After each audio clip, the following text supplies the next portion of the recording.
Now, our next guest, following the COVID-19 pandemic and African swine fever, has changed beef consumption patterns through 2020 and will create opportunities for industry participants in the beef supply chain. This is outlined in the latest Rabobank's Beef Quarterly Report, and Blake Holgate, Sustainability Analyst for Rabo, joins us now.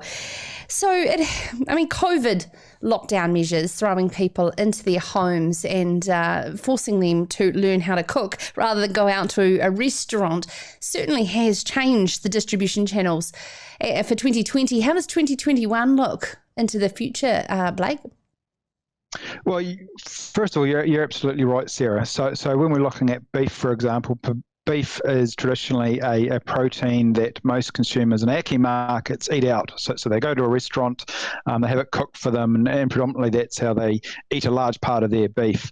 Obviously, lockdown measures that saw a lot of those restaurants, especially those dine-out restaurants, closed or restricted, meant that sales channel wasn't available. At the same time, our consumers were sitting at home with some of them with spare time on their hand, and a lot of them have experimented and tried cooking beef at home. And have really liked it, apparently, according to the retail sales, which has shown up beef to be selling really strong through there. As we look into 2020-21, we do expect restrictions on food service to continue to varying degrees in our key markets like the United States and parts of Europe that are currently in some form of lockdown now. So to some extent that will continue into 2021. As those lockdowns come off, yes, we would expect some consumers to revert back to old habits, but we also think there's an opportunity to actually lock in those behaviours longer term. So seeing beef to be seen as something that's more eaten at home than it traditionally has been. And on the ground here over August and September, cattle prices have lifted, but that's due to a lot of what's going on here in the marketplace. But this concern is that bull prices have fallen to 17 to 19% year on year. It's a real worry in what's happening around beef exports, and then with that extremely high Kiwi dollar, not US dollar, not going anywhere. There's some serious headwinds. Yeah, I suppose, first of all, for a wee bit of context, that 17 to 19% down on last year is against those record highs we saw at the back end of last year. Right. And that was when African swine fever was really kicking in, and we saw huge demands out of China that was pushing beef prices to really all-time level highs. So even though we are 15 to maybe 20% back, it probably falls in line closer to what we'd consider the 5-year average price. But you're dead right. There are still significant headwinds out there. We are still trading into slowing economies, which we know has an impact on beef consumption. We still know, as I've just alluded to, that sales through that food service channel are compromised, particularly those higher value cuts.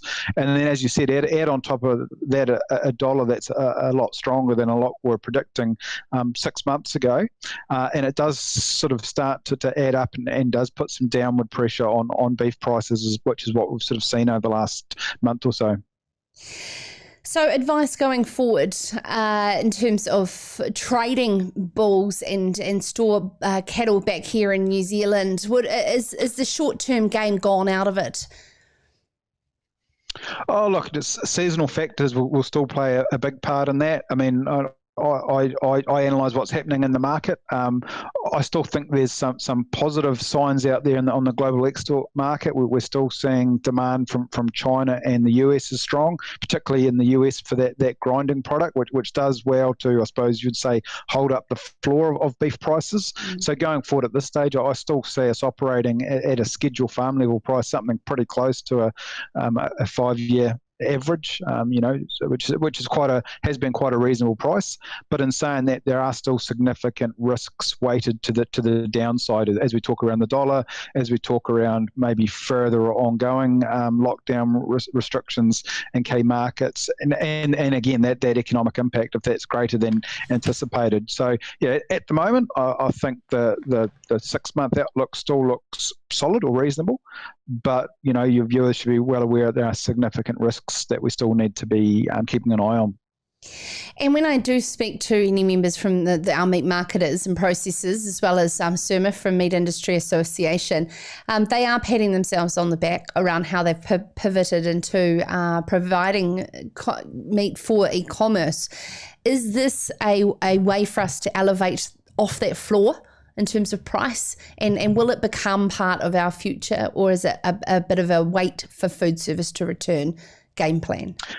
Look, I think in terms of that online sales channels, that's something that isn't new. It's been around a while, but it's really has struggled to get traction.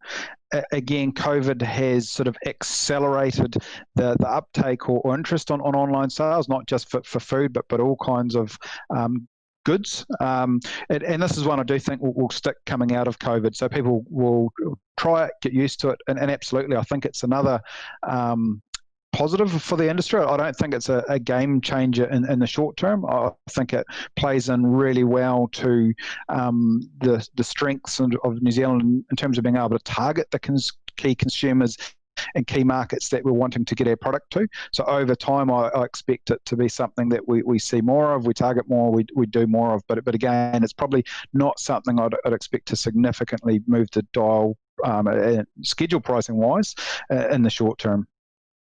Thank you so much for your market commentary. As always, Blake Holgate, the sustainability analyst for Rabobank. And of course, these fantastic long-form podcasts on Rabo Researchers podcast. Blake will go into further details. So if you're in search of another podcast to listen to, I highly recommend downloading the Rabo Research podcast, and for a lot of in-depth information, not just on beef, on all types of commodity markets around the globe. This is Sarah's Country.